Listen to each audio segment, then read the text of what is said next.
Oh, we're doing a show. Call me Donald Trump. Snoozing again? The stake starts now.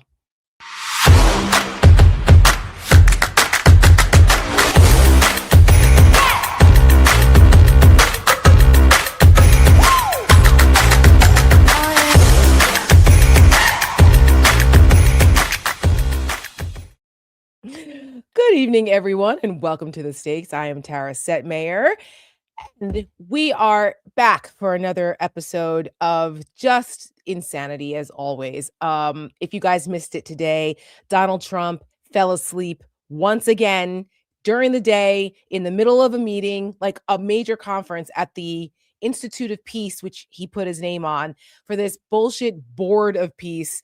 And he was pretty bored again, snoozing away because the guy is unwell. But that's the president of the United States, folks. There, somebody call Alex Thompson and Jake Tapper, because Donald Trump falls asleep apparently pretty often at most meetings during the day. Every cabinet meeting, he's dozing off. In Davos, dozing off. Here in the U.S., dozing off. I mean, but I guess it's just another day that ends in why no one seems to care. I don't know. But we care. We do. Welcome. For those who usually watch us on Twitter, there is a whole like outage right now on Twitter. So a lot of folks can't find us. But if you guys have friends that are like, where's the show? It's on YouTube. We are streaming live on YouTube, and I'm going to attempt to find a way to retweet it on Twitter, but there's some kind of weird thing happening where we normally stream live on Twitter and where a lot of people watch us, and we can't do that right now directly. So we're trying to figure it out. So for those who are wondering what's happening, that's what's happening. But we are glad to have everyone with us tonight. I have a great guest coming up in a couple minutes, Jenn Budd. I interviewed her on my Uncompromised Substack a couple weeks ago. She is a former Border Patrol agent turned immigration rights activist, and she has been really an authority on what's happening with ICE, what's going on with Border Patrol, because she lived through it. She's been there. And she has an amazing Substack called Borderland that people should check out. And I'm going to bring her on to talk about what's happening with these ICE detention centers. We're hearing about these horrible conditions across the country. The DHS memo that's been reported on earlier this week about sending immigration agents to the polls. Like, there's a lot going on. So I figured Jenn would be a really good person to bring and introduce to the Seneca audience, because she's talking about important things. So, but before we get to Jenn, Donald Trump was in Georgia today after he snoozed, took his nap at the Board of Peace meeting. He went to Georgia to talk about affordability again, and that was quite something. I'm going to talk more about that after the Jenn interview, and also the big news coming out of the UK. One of the royals, Prince Andrew, in handcuffs, arrested today.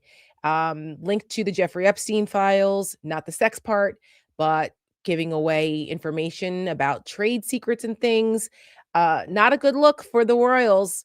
Pretty bad, but at least they're doing something over there in Europe, unlike what's happening here. So I'm going to get to all of that and all later on in the show. But I wanted to bring in Jenn right away so we can get right into that conversation, and then we'll talk the rest of the news after her. So, welcome to the show, my new friend, Jenn Budd.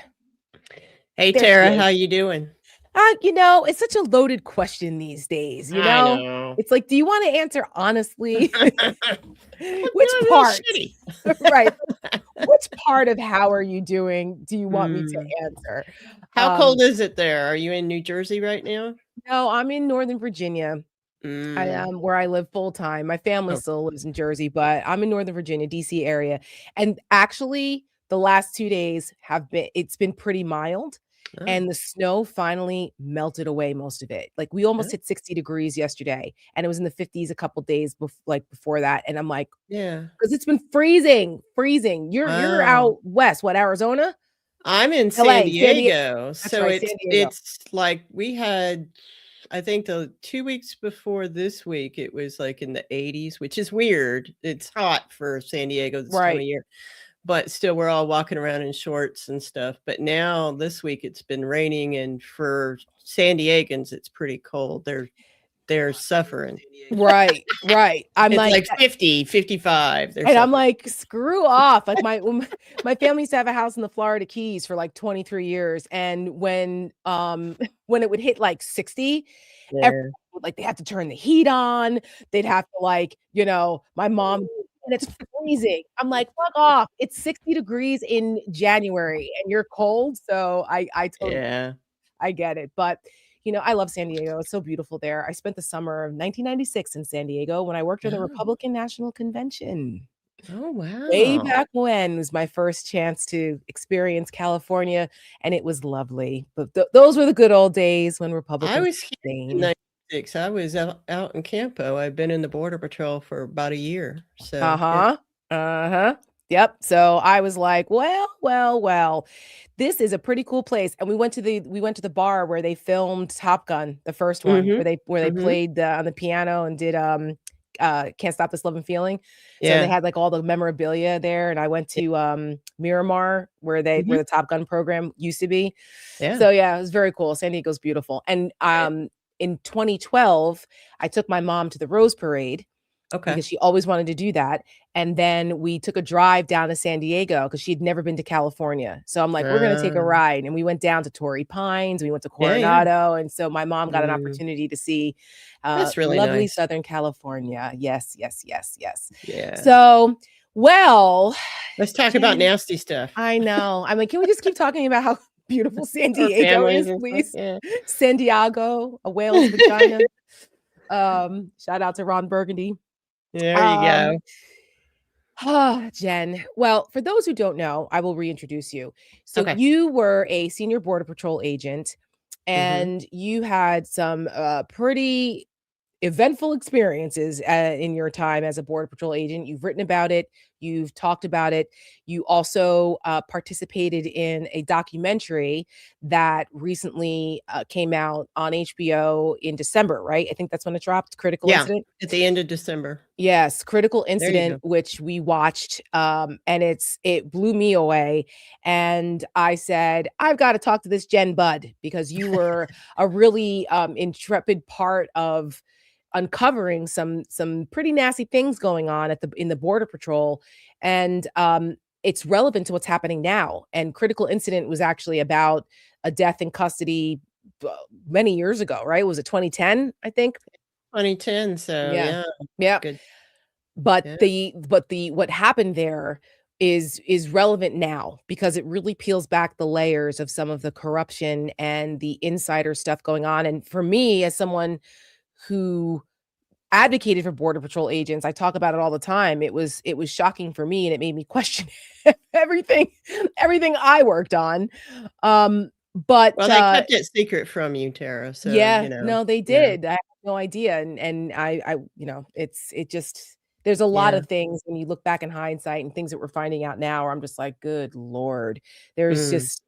It's a lot, but in if you haven't seen Critical Incident, check it out. It's only like an hour and a half roughly, and it's really good, and it's you'll see a little bit more of what Jen does.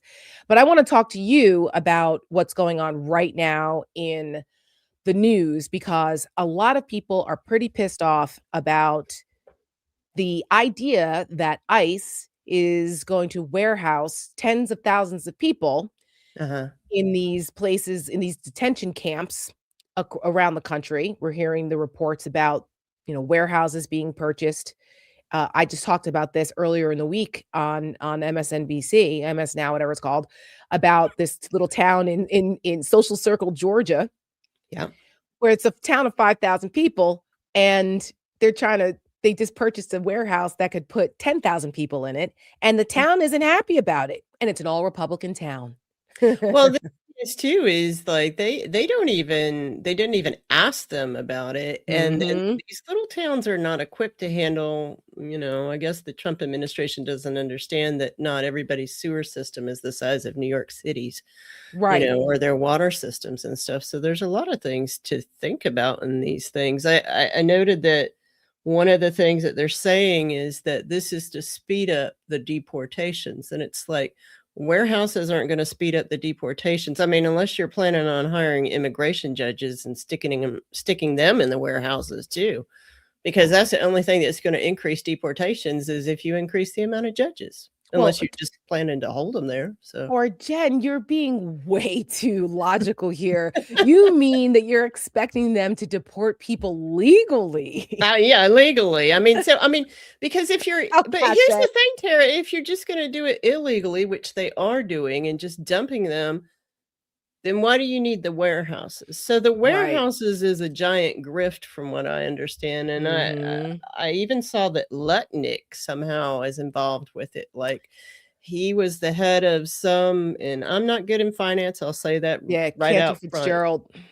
Yeah, and Mhm. so they might be getting money for it. And then I saw Jess Craven today saying that like the Social Circle warehouse you're talking about 2 Mhm. years ago was bought for around $30 million, Yep. but and it was bought by ICE from a Russian guy who's no longer Russian, I don't think, or no longer a Russian citizen, but Yeah. for P&K Group for about 130 million. So, Right.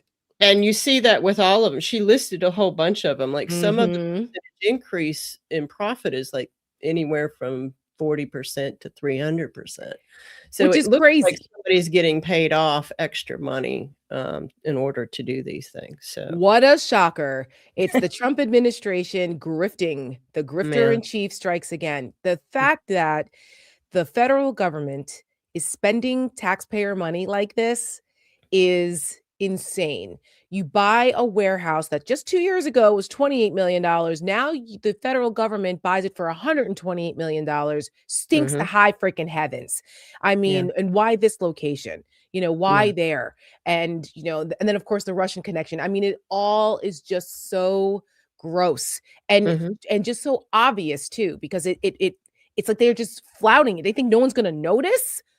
Well, I think people have noticed. I mean, they noticed that about, when he bought, I think there's a sale that he had, maybe he bought Mar-a-Lago or something that was involved with Russians and Mhm. the amount he paid for it. So there's all, but he's never, quite honestly, Tara, he's never been held accountable. So why should they care? It's kind of like Mhm. ICE being in the street ramming people. They've never been held accountable. So why should they care?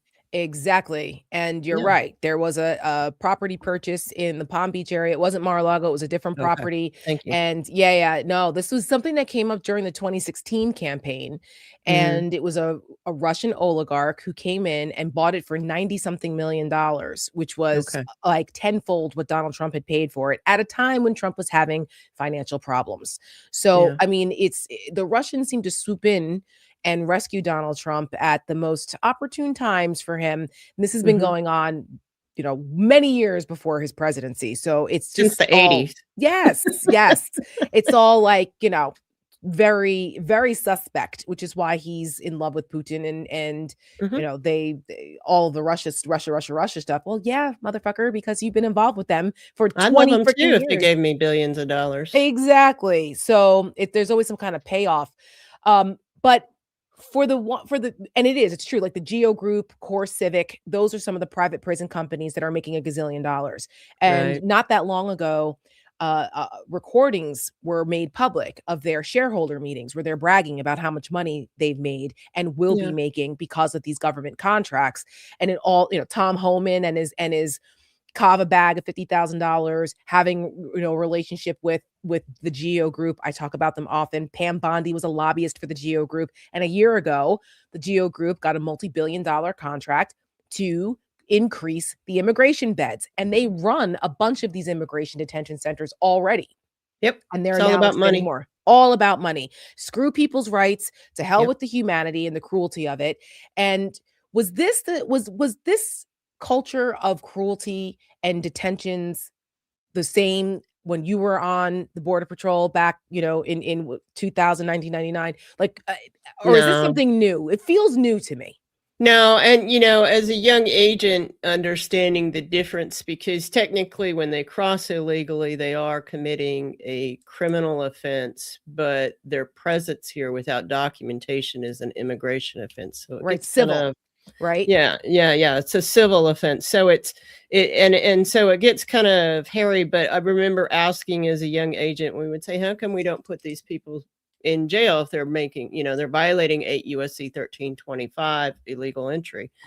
And they would explain this to us that, it would cost us billions to hold all these people, Mhm. and it's against people's rights to hold them like that. So there was always the desire to hold people, and part of that comes from the fact that specifically Border Patrol agents, they have, all immigration agents, quite frankly, Tara, have this kind of low self-esteem that they feel like they're not real cops. Mm.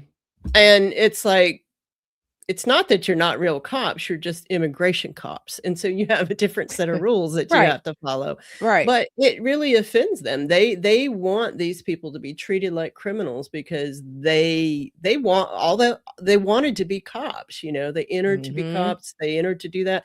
But unfortunately, the vast majority of them couldn't get into regular police departments and so forth. And so they have to go the Border Patrol route because they'll pretty much, as you say, they'll take anybody kind of thing. So Yeah. it was a That's little bit interesting. I didn't different realize back that. then. I didn't realize that was, part of how Border Patrol officers were looked at, or that was part of the culture there because, Mhm. They have I've huge low self-esteem, and I include myself in that. I mean, I graduated top of my class with honors, was headed to law school, and I didn't think I was smart enough to go. So, I mean, it's just, and you see that in a lot of them, and then they end up, like, after 9/11, then that afforded them the opportunity to then say, look, this is why you need to give us more money. This is why we need to have more power. This is why we should treat them all as criminals. And then everything kind of changed. And the idea Mhm. of making money by putting these people in prison became, oh, we could actually do this and make a shit ton of money. So that's why. It's just an extension of the private prison industrial complex, which I Mm, learned about when I was advocating for those Border Patrol agents. I learned a whole lot more than I ever wanted to about the Bureau of Prisons and how fucked up the criminal justice system mhm. really, really is. And it gave me a whole new perspective because people know, and you do too, that I come from a law enforcement family. So I've always been very like pro law enforcement, like Right. law and order, let's do it the right way. And then, but seeing the way how unjust the system really is was quite eye-opening for me. And I've become very outspoken about the needs to reform it. Now, this is just another extension of that. Um, Mhm. Using the immigration side of it, because you have these nationalists, these white nationalist fucks like Stephen Miller and others in the controlling the levers of power, Mhm. putting a bullseye literally on our entire immigrant population in this country in ways that we have never seen before. And it's just violating people's civil rights and they're just violating the Constitution every single day. And American citizens are getting swept up in it too, but it shouldn't matter. If you're on American soil, the Constitution applies to you. Right. Right. Yeah. I mean, Definitely. I mean, and the Fourth Amendment, it says all persons. And in fact, mhm, I'm writing a primer on ICE, to a quick little book to put out in another month or so, on like who they are and what the different agencies are and what their authorities are. One of the things I was pointing out is, like, the Fourth Amendment says all persons. persons. That's right. And the preamble of the Constitution says, "We the people." So says "the people." And the concept of United States citizenship didn't actually come about until 77 years after the Fourth Amendment was ratified. Once the Mhm. 14th Amendment was ratified, and then the 14th Amendment gave a definition of what a United States citizen is. And That's until right. then, there was not a definition of a United States citizen Yep. and who was a United States citizen. And so I'm kind of trying to say, like, even our Constitution, even as it's written now, could change this. One of the things that we're doing with these warehouses is Essentially, you know, in criminal law, like if you get arrested, Tara, for something, like let's say they accuse you of something and they arrest you, they say, you know, whatever, you did something and they put you in jail and you're like, well, I want to talk to my attorney and I need to see a judge. By law, you have to see a judge within 48 hours, Right. correct? That's Right. right. What's the law if you're an undocumented immigrant and you're arrested by ICE and being held in custody? How long do they have before they need to take you to a judge to determine if they are holding you within the limits of the law? I assume it's not 48 hours. There's not really anything. Right. So how does that make sense? And these immigration agencies will argue, well, it's because it's civil law. They need to get their own Mhm. attorneys and this and that. But the things that we're doing to these people, we are treating them as criminals. We're saying that what their immigration violations of civil immigration law is so criminal, and we have to hold you for years until we can get you before an immigration judge. And so most of them are giving up and Right. self-deporting. Right. And so that is punishment. This is punishment without any adjudication, without seeing any judge, without any oversight whatsoever. So if the argument is that we don't have to provide them with attorneys because it's civil law and there is no punishment in civil law other than fines, there's not the Mhm. taking away of freedom and stuff, then we have it asked backwards. We are punishing them right now as if they were committing criminal violations, and they are not. So they're basically exploiting a gray area They're here, exploiting a gray right? area. Yeah. That in the past, we would err on the side of humanity Uh-huh. and constitutional rights, which is also explains why they're coming for the 14th Amendment. Mhm. Um, and I think it's this Supreme Court session where they're going to determine that with birthright citizenship and all of that.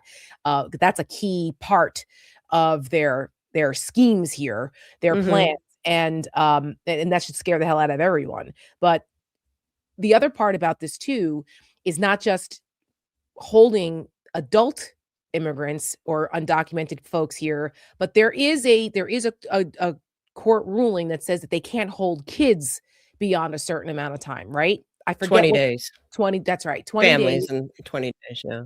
And that was something that became a big deal during Trump 1.0 when they had the whole Uh-huh. kids in cages controversy.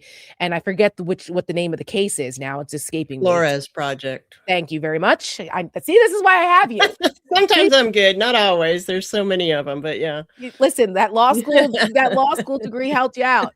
Um, no, but they're ignoring that too because we're hearing these horror stories They of are ignoring right? that, and what we're hearing about is kind of the same thing we heard about in the first Trump administration, where they were crammed into these cages, and a lot of people were saying, at least MAGA people were saying, well, the cages for the children were built by Obama. That's technically true. Yes, they were. Dilley, the place where they're holding families right now, where little Liam was at Mhm. until recently, thanks to Representative Castro, who got him out of there. But Wow. these it's interesting because Obama built that facility, and then Biden said that they weren't going to hold families anymore, and now they're doing it again. It's a matter of time before children start dying again. In the I first Trump yes. administration, Tom Homan's policies of separating children, he designed that, killed at a minimum 6 children. And before then, CBP didn't have any children die in custody. The last time was 2010. So it Wow. took 8 years in the Trump administration and Homan's policies to kill those children. They're going to die again. I'm surprised that, and they might have already died because ICE, as you know, doesn't report everything. Mhm. But so I kind of suspect that to happen. I mean, these warehouses are just going to be, I'm going to use an animal term because that's what it's going to be. It's going to be a freaking zoo. Yep. That's what it's going to be. It's Well, going to we be, already see it. Right? We're yeah, already seeing this because the facilities that are operating right now, the conditions in these facilities are atrocious. yeah. Whether I it's wouldn't keep my dogs in them. Exactly. And we've already seen the way that a lot of people inside this Trump administration talk about immigrants and the way that they Mm. talk about people of color, and that's how they feel about them. Was it Randy Mhm. Fine who made the comment about like Muslims are worse than dogs or something like that? I mean, Mhm. like these Mhm. people are fucking horrid. Yeah. And to see human beings, like regardless of how you feel about whether the border was secure or not, or whether we had a broken immigration system, you cannot be a good and decent person and look at what's going on and the way human beings are being treated. And we're not talking about the worst of the worst. That is a Mm-mm. huge lie. It's a huge Yeah. lie. We're talking about families. We're talking about 5-year-old Liam Ramos and his little bunny hat. We're talking about the Mhm. 2-month-old baby that was sick with bronchitis that almost died, and they deported the whole family to Mexico with nothing. Well, the mother at least, the mother and baby to Mexico with nothing, not a phone, Mhm. not, with nothing but the clothes on their backs. Like, Mhm. that's not the worst of the worst. Nope. What are we doing here? Well, It's but insane. the truth too, Tara, is that we've been doing this for decades now. And it's been on the southern border, but it's been out of the sight of everybody in the middle of America, and the mainstream media really didn't cover it that much um, um, over the years. And so this is actually kind of normal treatment. You're just seeing it every day on your televisions and stuff. But we've been doing that for a long time. I saw somebody the other day was like they I think they put out either a post or an article, and they're like, this was before we knew who the agents were that shot Alex Preddy Mhm. and killed him in Minneapolis, and they were like, it's been so many days and we don't even know who the killers are, and they don't, and blah blah blah. And I'm like, it's been decades and we don't even know who most of the Border Patrol agents are down here that have killed people. I Right. understand it's American citizen and stuff. And so when people say, how do we get this way? And it's like, we got this way because we all thought it was okay until it came to us. Well, I think that's a sad commentary, Yeah. and unfortunately, people don't change unless they pay enough of a price, or unless Yeah. it happens to someone they know, or someone that they, their neighbor or their kid, or, then it's all of a sudden, "Oh, wait, we were supposed to be those other people, not our people." And it's like, you Hmm. can't be that self-centered and that selfish, because if it's Yeah. okay for someone else, it will come for you. And we're Yeah. seeing that happen right now every single day. And I, the thing about this, there were mechanisms in place when you did see this type of cruelty or violations of rights. There were mechanisms in place, at least in theory, for people Hmm. to be held accountable. Hmm. That seems to be completely destroyed now. Right. Oh yeah, they got rid of all the inspector generals who were kind of not really doing a great job anyhow, but they did at least investigate and do some jobs. Some people they did get out that were really bad, and so we're always thankful for that. But the systems have just been corrupt from the get-go. I've been saying lately, we have to remember that the immigration agencies that I was a part of before 9/11 were the ones that failed on 9/11. Right. And then we just didn't hold anybody accountable, and we gave them more money, and we let those people who failed create this system. So of course they created another corrupt system. And then you see the politicization of the border and immigration, which it's always been that way, but not as bad as it is right now. But yeah, unfortunately, I think it's going to get much worse before it gets any better. I think we're going to see ice at the polls. Yes, that was the next issue here, because earlier this week, Carol Leonnig and her crack team of reporters over at MS Now did a really alarming story about how there's now guidance inside the Department of Homeland Security saying that HSI, which is Homeland Security Investigations, did not exist when you were an agent. This is Mm-mm. a post 9/11, since the Department of Homeland Security was created, new set of federal agents. That, you want to talk about the people who feel like they're not good enough to be, real cops or in other real agencies. HSI is one of those. Mm. And I know from friends of mine who are federal agents and other agencies who've had to work with them. And they're like, Yeah. these guys are the fucking worst. This was way before even what's happening now, but they were like, these Okay. dudes are lazy. That's good to They know. don't want to work. Yeah. They're like, oh my God, they are, they're kind of the rejects that couldn't get into the other real federal agencies. So they went to HSI. Yeah. Now these guys are empowered in ways like they have never been before. They have more money than any other federal agency inside DHS, between ICE, HSI, Border Patrol, thanks to Trump's big betrayal bill, which is Mhm. another reason why they're able to get away with all of this, because they don't have to go before Congress every year and demonstrate this is how we spent the money, this is what we're doing, Nope. because of that bill last summer. And Yeah. not enough attention, in my opinion, was placed on that. I mean, there were a lot of things in that bill, which is why they do it. That's the Steve Bannon flood the zone tactic, where you have these big, huge bills and people only concentrate on certain things and they slip other stuff in there. And then now, oh shit, what do you mean they have $38 billion? Yeah. But they're talking about now sending immigration agents not only to the polls, but also now using HSI agents to investigate fraud under the guise Yeah. of illegal immigration. This is the modus operandi, the MO of the Trump administration, where they go in and they say there's a huge problem, like when they were claiming the caravans were a huge problem. We had some of the lowest crossings during the last term of the Obama administration. The lowest crossings we hadn't seen since the 1970s. It wasn't until Trump came in and then he closed the border down that then created all the illegal crossings. Because if you don't give people a legal avenue to come and be inspected, they're just going to turn around and cross it Right. legally every single time. Yeah. So We just hung out and waited for Biden to come in, and because they were like, okay, now we're going to claim asylum. Now, just to play devil's advocate, yeah, yes, the asylum system has been used and abused for yep, people for years. It was a broken system, yeah. and it could be reformed though without doing it like this. So Absolutely. And the truth, kind of the Border Patrol, immigration, the immigration enforcement agencies, one of their arguments is, well, this one guy got through and he killed or he raped or he did whatever. And it's like, but you cannot punish every single right, person because of one person. right, they Because just you got didn't it. do your job or because you didn't know he came in and you didn't know and later on he did this, I mean, you can't know those things.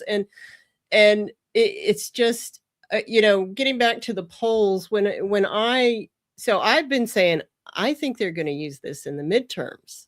Oh yeah, And I said I think they're going to roll it out. I think that's why they're picking specific cities to go to. I think that the mass deportation is just kind of a excuse for bringing in a police state, and that these immigration agents are suddenly going to become voter rights officers. I don't even know what we're going to mm-hmm, call them or something. And mm-hmm. what that means is that if you and I are standing in line in Virginia to vote, and this is just a hypothetical because I'm registered in California.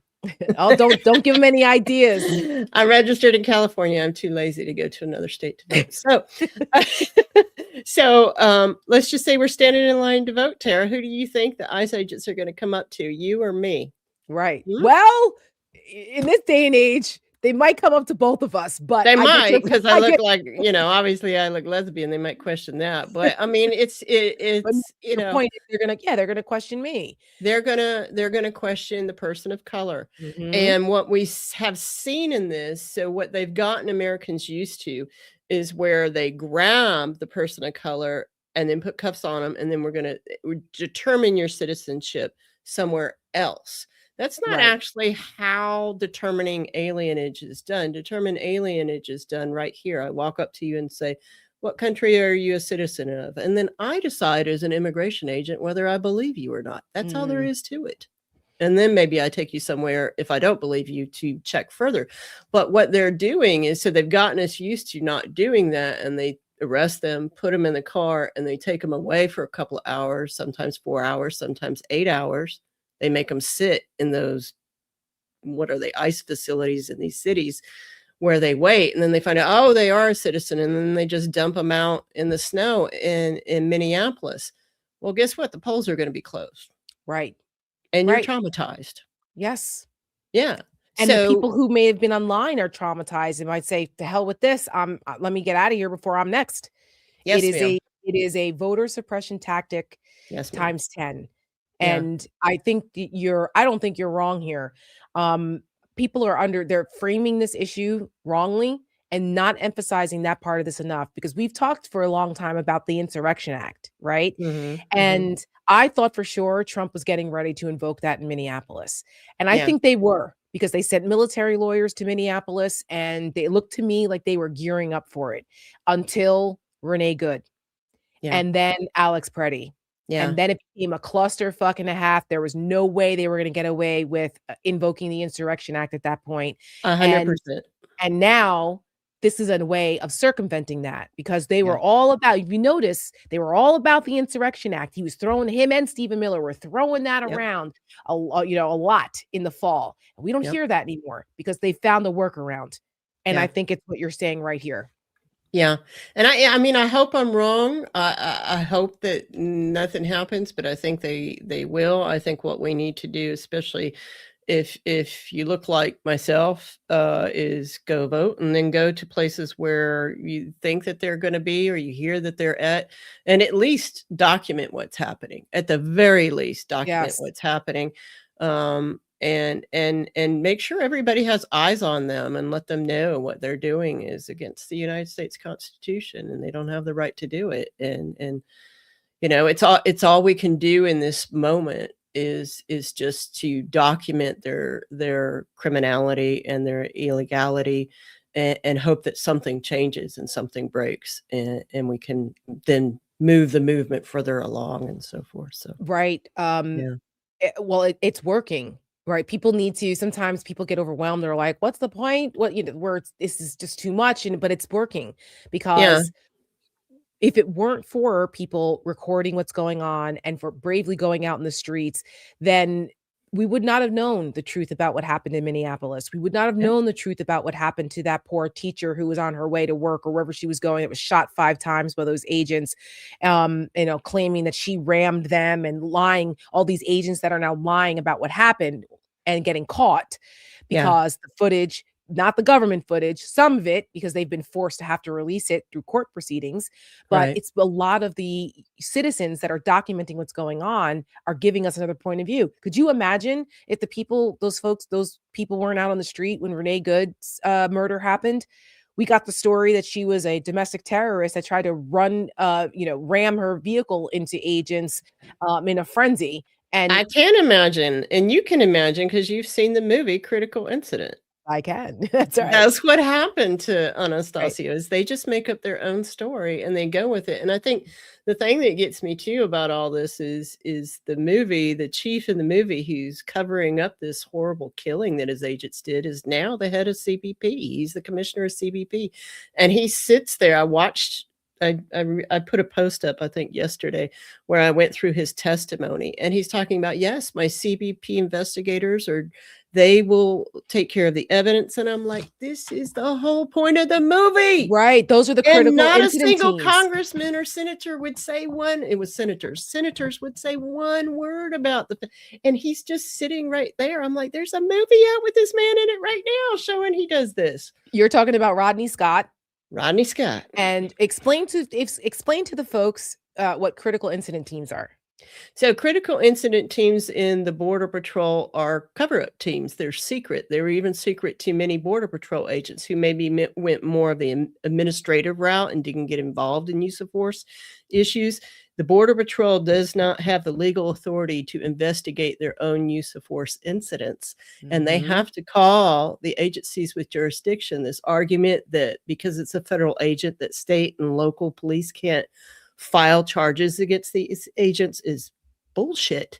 We do it all the time down here. They charge them, not all the time, but when they have been charged by local and state. And it says in the Border Patrol use of force manuals that they can do it.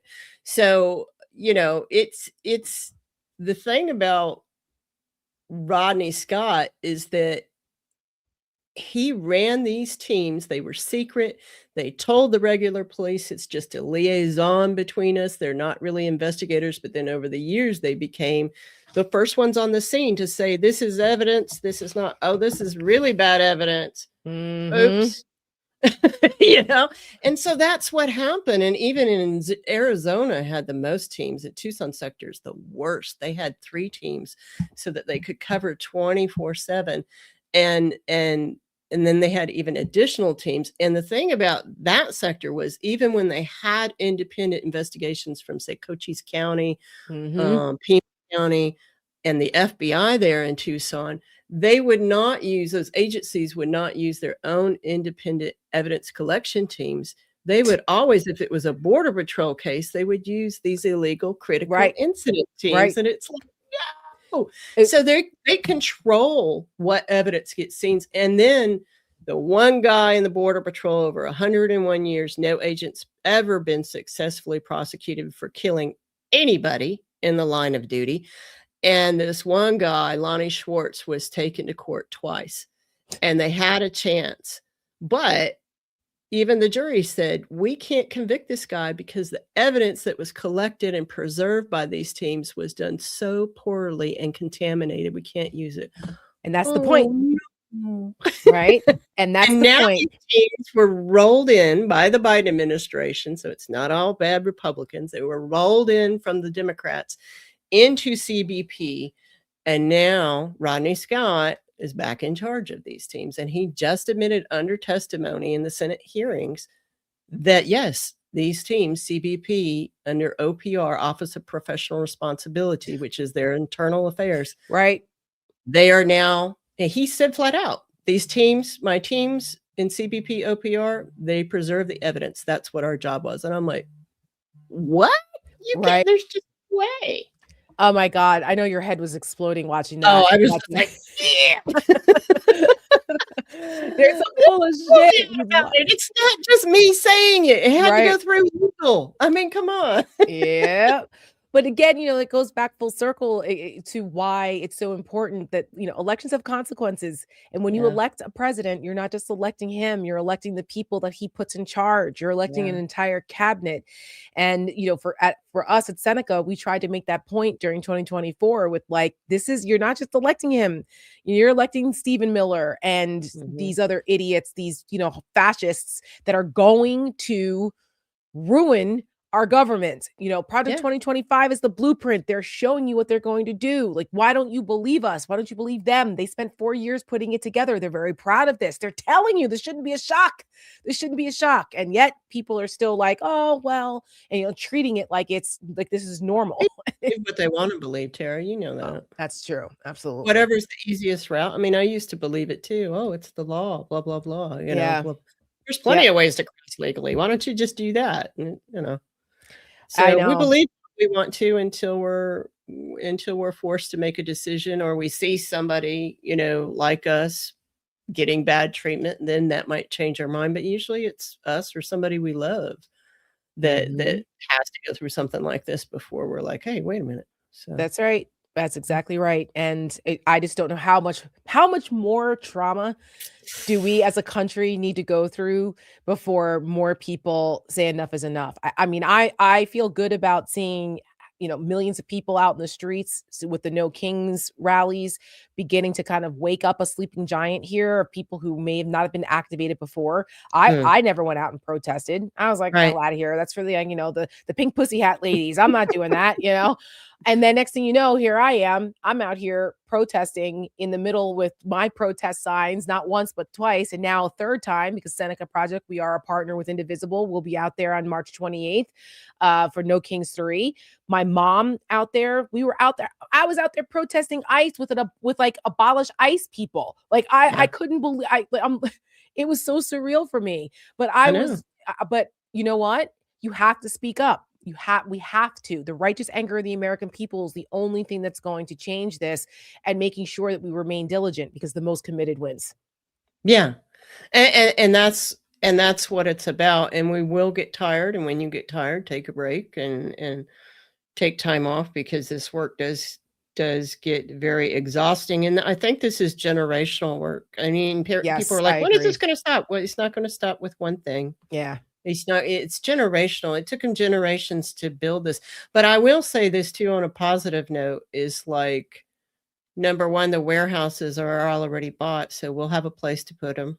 When the Truth and Reconciliation Commissions, do their thing, we'll have somewhere to put them. That's right. And That's then I right. think too, Donald Trump's done more to bring a lot of people from the right and the left back together. I mean, I for the longest time I wouldn't listen to Nicole Wallace, and then I finally listened to her, and and I think it's brought a lot of us saner people more back together, and Yes. been, yeah, and like you said, you worked on the Republican side. I've always Yeah. been more on the Democratic side, though I've been more conservative when it comes to law enforcement, I would say. Mhm. But I think they're doing more to bring us together and teach us what it means to be community and to remember how important community is in our lives. Yes. I think actually we're going to go through a lot of pain, but and people are going to die, and it's going to be terrible. But I think it's going to bring us together in a way that we never thought it would. I think you're right, and that's partially what keeps us going. That's part of the fuel for what we do, is that ultimately, throughout our country's history, freedom movements, because I believe that this is ultimately about freedom. This country was born on the idea of fighting for freedom. That whenever we've hit inflection points in this country, freedom has won out Mm. because of people coming together from all walks of life to unify under the guise of freedom and the promise of this country. And it's going to be, we haven't been tested like this probably since the Civil War. Yeah, But we're about to be put to the test now. And as I yeah, always say, I don't want to be part of the generation that lost democracy. So me neither. that's Yeah, right. That's why we're buds, Jen Bud. My that's buddy right. Jen Bud. Thank you so much for spending time with me and our Oh, lovely thanks for audience asking here. me to come on the show. I appreciate it. Of course, of course. I appreciate your insight and your expertise and your experience. I think it's valuable. More people should hear from you. Mm. And never second guess how smart or how good or your value you are, because you're Oh, wonderful. I appreciate that. Thank you very much. That's Never the in a truth. million years did I get to think I'd be talking to Tara. I've seen you over the years on CNN and all that other stuff, and I've learned so much from you. And I appreciate you always getting out there and doing this. We were talking beforehand how it can get kind of tiring saying the same things over and over, but we have to meet people where they are and understand that most people have no idea uh, Hmm. what what all this stuff is, and so we have to educate them, and That's that's what right. we're here to do. So And I thank you so much. That's kind of you to say. And it's you can thank my mom. This is all her fault. She created me. She taught me to be like this. And my grandmother mine was a too. spitfire. My mom was, and they say, it exponentially gets better or more intense with each generation. So, Oh, do I'm they representing say the that? That Setmayer. Yeah. explains me then. Yes, that's right. So, carrying on the Setmayer women legacy. We're all a bunch of tough Jersey bitches. There you go. Yeah, Incapable of bullshit. there Jen you go. Bud, thank you. Tell people where they can find you. So everyone, please go and support Jen. Watch her movie. Where can they find you? They can find me on Substack and Ghost. Ghost is also another writing platform if you don't like Substack, and it's called Borderland Talk. And I also have a YouTube channel called Borderland Talk. That's where you can find me. And Critical Incident, Death at the Border. It's on Yes, ma'am. HBO Max. Actually, I think you can pretty much get it anywhere now. Mm. Prime and everywhere. You might have to pay a fee depending on your service, but it is worth the watch. It's very relevant now and eye-opening for a lot of folks who have no idea what the hell Yeah, actually happens in these incidences, and it will give you more perspective in what's happening now. So for thank you, sure. Jen Bud. Thank you, Miss Tara. We'll see you next time. She's great. I really love her. I mean, a lot of folks over the last few months have been like, you got to talk to Jen Bud, because I always talk so much about my experience working with Border Patrol. And once I discovered her, and then also just so happened that the documentary came out in December, I was like, oh, she's fabulous. I think she's wonderful. And she is doing yeoman's work, and really her investigative skills, she's sharp, and more people should hear from her. I mean, if you want to watch my Substack interview with her, we get into a lot more about the ins and outs of the Border Patrol and her experience and what happened to her. it's extraordinary. And the fact that she's out here as an activist now after everything that she went through is pretty incredible. So another shout out to Jenn Budd. Okay, so as promised, before we end the show, we got to talk about a couple more things going on in the news today. As I mentioned at the top of the show, Prince Andrew was arrested today, and the Epstein issue isn't going away. I don't give a damn how many times Donald Trump says that he's exonerated and he had nothing to do with it. Thou doth protest too much, as usual. But Trump has been going on and on and on about, oh, I didn't do anything. I can talk about it because, I'm exonerated. I didn't have anything to do with it. But I feel so sorry for the royals. Mal, do we have that clip? This was Trump's reaction to Prince Andrew getting arrested today. Oh, we don't have it. Okay, that's okay. So Trump today said, he was asked on Air Force One, what do you think about this? And he was like, oh, it's so terrible. I'm so sad for the royal family. Nothing about the victims, nothing about, no, of course not. But I could talk about this because I'm exonerated. I mean, this guy is just so sick in the head. It's just so frustrating. And so it's because it hits close to home. Now, for those who don't know, yes, Andrew was arrested today, but it had nothing to do with the actual sexual deviance or the rape of children or the rape of underage girls or the torture or whatever else he was allegedly involved in. It didn't have to do with any of that. It was revealed in the Epstein files that he had given confidential information to Jeffrey Epstein when he was part of the trade envoy for the UK. So basically like giving away state secrets. So I kind of feel like this was a way of them getting around this sexual assault issue and going like, it's kind of the Al Capone way, right? Al Capone might have murdered a bunch of people and he was a mafioso, but they got him on tax evasion. I think it's like that. So as long as he goes to prison, I don't give a damn what they catch him for. Mal, do we have the video? Okay, so this is Donald Trump. We've got it now. This is what this fucker said today. About something big overseas today. The former Prince Andrew arrested by the police there, related to something with Jeffrey Epstein. Do you think people in this country at some point, associates of Jeffrey Epstein, will wind up in handcuffs too? Well, I'm the expert in a way because I've been totally exonerated. That's very nice. So I can actually speak about it very nicely. I think it's a shame. I think it's very sad. I think it's so bad for the royal family. It's a very, very sad. To me, it's a very sad thing. When I see that, it's a very sad thing to see it and to see what's going on with his brother, who's obviously coming to our country very soon, and he's a fantastic man, the king. So I think it's a very sad thing. It's really interesting because nobody used to speak about Epstein when he was alive, but now they speak. But I'm the one that can talk about it because I've been totally exonerated. I did nothing. In fact, the opposite. He was against me. He was fighting me in the election, which I just found out through the last 3 million pages of documents. Yeah, please. Okay. This guy is a legend in his own mind. He completely made it up. Exonerated, as Just Stephen said, who exonerated him? In his own mind, or maybe Pam Bondi did in one of her fellation set. Well, let me not go there about her.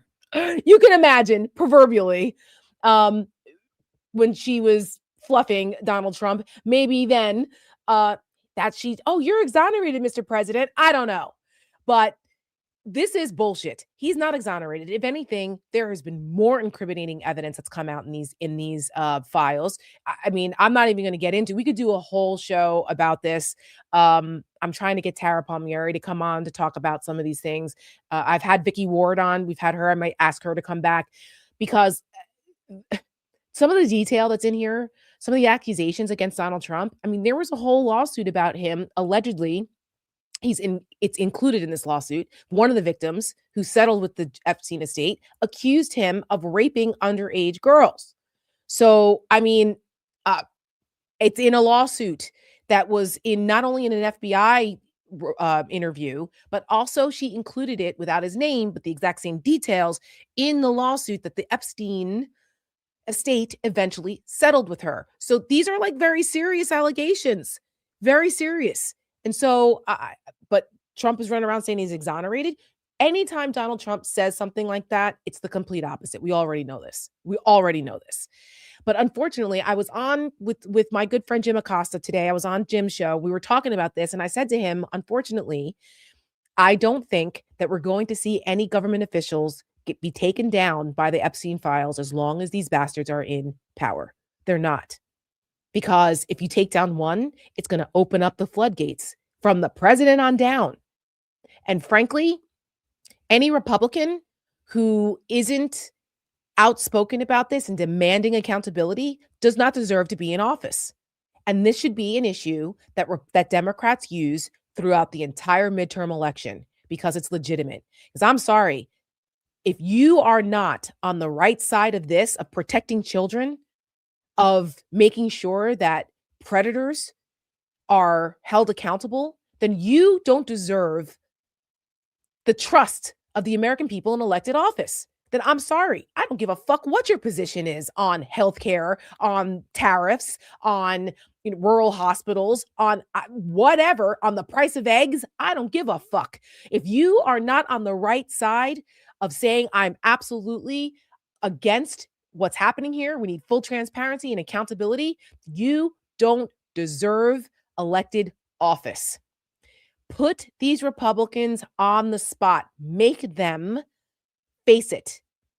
And that's going to be one of the things that we do here for the Seneca Project in 2026.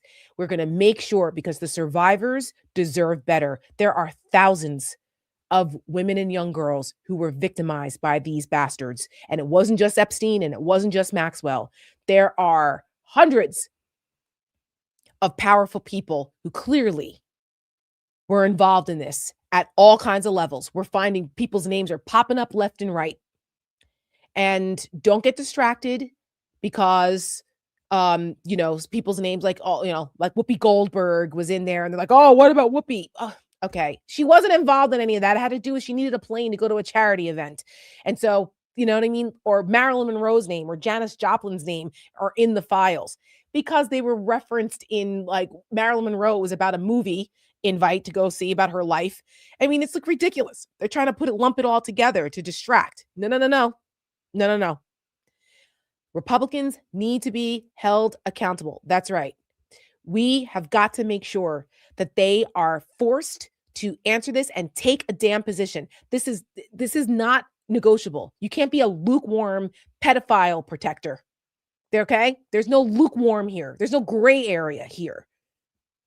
And that's partially why we put out this ad, which we're going to continue to do and do more of. But this was the first. It's going to be part of a series. As we raise money, the more money we raise, the more content we can produce. But this is America is Watching. And we submitted this for a Webby Award this year because it's pretty powerful. And it's a reminder. It is a warning that not only is America watching, the world is watching. But we will never forget who protected predators. Take a look. I was recruited in 2004. I was 17 years old. It was full-blown sexual abuse. There are 1,000 of us. Our voices are real. This was me at 14 years old. I was only 14. The Epstein files are not about loyalty to any one political party. Shame on any elected official who obstructs truth and justice for the American people. The president's got the power to release the Epstein file right now. I believe he's trying to protect friends and donors. The massive distraction by the Democrats. I am traumatized. I am not stupid. The House voted 427 to 1. The bill is passed.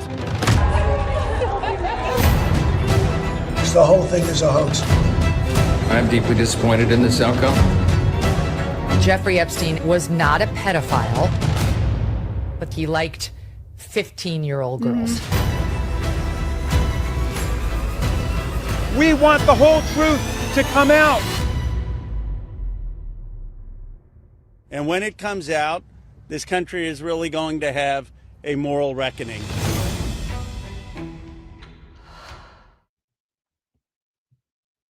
America is watching. And we mean everyone, even you, Megyn Kelly. You can fuck all the way off. with those comments. Only 15. You have a daughter. Would you be okay if Jeffrey Epstein was fucking your 15-year-old daughter? Or if Donald Trump was staring at her, asking her to take her clothes off, and if she was a model or wanted to be in a beauty pageant and he came in and was inspecting her? Megyn Kelly? Well, she's 15. It's not like she was 8. Really? Are you all right with that? Were you okay with the Prince Andrew or a sultan of whoever the fuck raping your 15-year-old daughter? I mean, she's of age. She's not 8. These people are despicable. Despicable. And every last one of them should be shamed from here and back to hell and back for the positions they've taken on this. I'm telling you, this is outrageous. And they need to be held accountable for it. So we will be here to do that. We will do right by the survivors and try and do our best to make sure in the midterms, at least, that anyone that has any relationship in any orbit whatsoever, anything to do with protecting these bastards, that they never see office again. So that's what I have to say about that. All right. Well, guys, we already talked about Trump sleeping. I feel like there's something else I wanted to talk about now. Do we have something else I want to talk about? Oh, Donald Trump. And real quick, before we get to my bright spot. So Donald Trump was down in Georgia. He's in Marjorie Taylor Greene's district. I was on MS Now today talking about this. Why the hell is Trump going to Georgia, went to a ruby red district that he won by like 35 points? It's because he's in trouble with MAGA. Okay. Because partially of the Epstein issue, because they're the people that voted for him because he ran on transparency. You had Bingo Bongo and Kash Patel and the rest of them making entire podcast careers out of releasing the files. And all these people, all the pedophiles and the whole QAnon bullshit was all about the pedophiles and taking them down. Okay. Well, they've come to realize, oh, Donald Trump actually didn't mean it. Oh, wait a minute. He's in the files 38,000 times. And wait, what?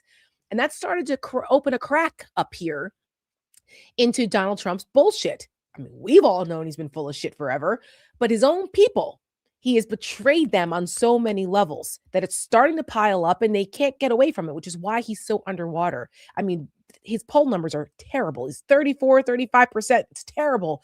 Only worse president was him in the Trump 1.0. So he's in trouble. And Susie Wiles and his political people, his pollsters, they're all like, affordability, the cost of living, the economy. Remember that price of egg stuff? We got to get back to that. We got to get back to that. And Trump doesn't want to get back to that. He's like, no. Inflation is down a little bit. We won the affordability crisis. Just like, yeah, the affordability crisis is over. Just the same way he's exonerated from the Epstein files. Okay. It's bullshit. He's not. But they're sending him down. They sent him down to Georgia. And of course, this war, this internecine warfare between him and Marjorie Taylor Greene. I mean, I'm here for it. Get the popcorn because she's taking no prisoners on that. Like I said, she's still not invited to the barbecue. But this is good news because it has them all fighting each other. And that's what we need. And you have 18 people running for her seat down in Georgia 14, which is crazy. And so he went down to Rome. And I haven't seen the whole thing, but the clips that I did see, it wasn't about affordability. Okay. It was another grievance fest. And he's also choosing Georgia because that's ground zero for his retribution tour about the 2020 election. He keeps relitigating it. And you know what? Good. Keep bringing that up. Because the more Donald Trump still goes on and brings up the crazy shit about 2020 and a stolen election and, Italian satellites or whatever the fuck, the more people are going, wait, what does that have to do with making America better? You're still relitigating something that happened 6 years ago that's already been disproven. Okay. So let him keep doing that.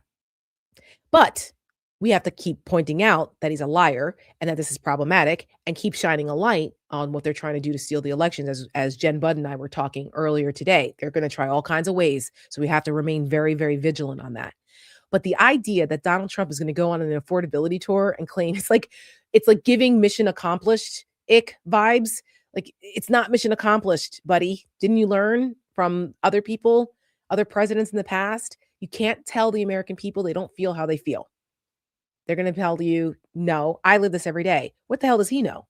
He's a billionaire who's exponentially increased his wealth through the crypto scam while he's been in office in a year, which also the whole elites, his people are recognizing, wait a minute, I'm losing my healthcare, I'm losing my farm, our rural hospitals are closing, my Medicaid that paid for my grandmother's nursing home, you're taking all that away while you and your family are making deals overseas with the Qataris and the Emiratis and who are whoever the hell else is going to buy you off.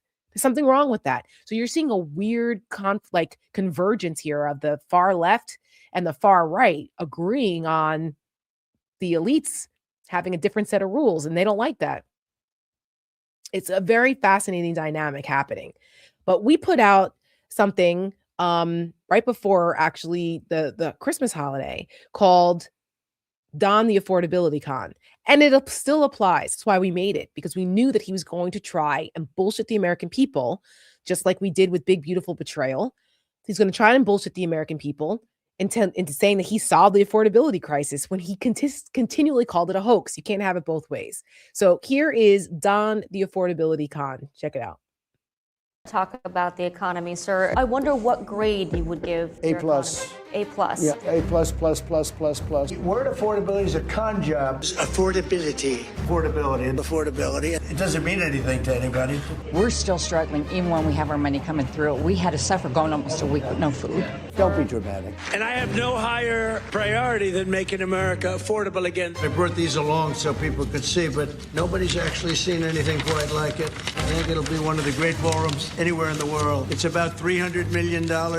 At this moment in time, of course, the ballroom is really the president's main priority. These pictures have been in newspapers. They've been all over the place, and, we're very proud of it. It's gotten great reviews. The reason I don't want to talk about affordability is because everybody knows that it's far less expensive under Trump than it was under Sleepy Joe Biden. You can give up certain products. You can give up pencils. They only need one or two, They don't need that many. Maybe the children will have $2 instead of $30, We have potentially the greatest economic boom in the history of the world.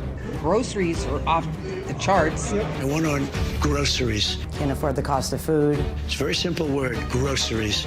Using credit cards for everyday expenses. When they use the word affordability, they never say anything else. No money left after their bills are paid. Pretty much just a whole bunch of financial mess. It's a con job. Jones is a 3-time Trump voter, but she says he has simply failed to keep his promise to lower the cost of living. I feel like it's only gotten worse. I think the only way we're going to do better is if he gets out and somebody else gets in.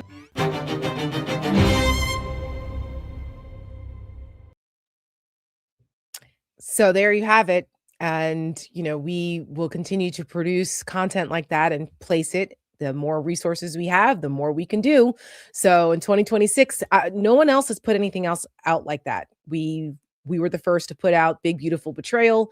We were the first to put out the Epstein piece that we put out. America's Watching. No one else has put it out put it out like that.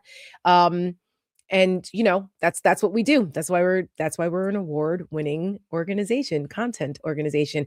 We're going to find out whether America is Watching gets nominated for a Webby. We submitted it, so we're hoping it does. We'll know in the next month or so. But it's important because you have to meet people where they are. You have to meet them where they are. And when you hear it from people who are actually experiencing this, when you hear it and you put it all together and you see it like that and frame it like that, it makes people step back and go, huh. Yeah, maybe this wasn't such a great idea. Yeah, so we're here to help. All right. On that note, time for my bright spot, which this week I actually had 2 bright spots. And then, because my mom sent this to me, but I think I might save that one for next week. But I will do the bright spot. If you guys are not signed up for our newsletter, please make sure you go to the website, make sure you're on our email list, sign up for the Seneca Snapshot. We put it out every Wednesday. And I always put in my bright spot. And we also put in a fuel for the fight. This week was Critical Incident, Jenn Budd's documentary. And then my bright spot, because it is still Black History Month, and I'm not even going to get into that shuck and jive, embarrassing minstrel show that went on yesterday in the White House for the Black History Month event. My God, I can't. I just cannot. So the president, who put out a video depicting a racist video, the most vile racist video depicting Barack and Michelle Obama as monkeys, gorillas, put on a Black History Month event yesterday with a bunch of Black folks in there who should be ashamed of themselves, and just shucking and jiving, talking about he's not a racist. He's not a racist. Okay. I cannot. As if that wasn't enough. My God. And just a quick aside. I don't know if you guys have been watching The View this week. They have not called me to guest host this time. If they do, I'll be happy to go back and guest host. It's been 4 years, but I haven't gotten the call yet. Maybe they will, maybe they won't. But Savannah Creasley is on this week and making a complete jackass of herself. She is so uninformed about everything, and she's getting dragged, and it's just painful to watch. She sat there and tried to say that Donald Trump wasn't racist because he helped her Black friend. Yeah, I'm not racist. I have a Black friend. It's so infuriating. I cannot.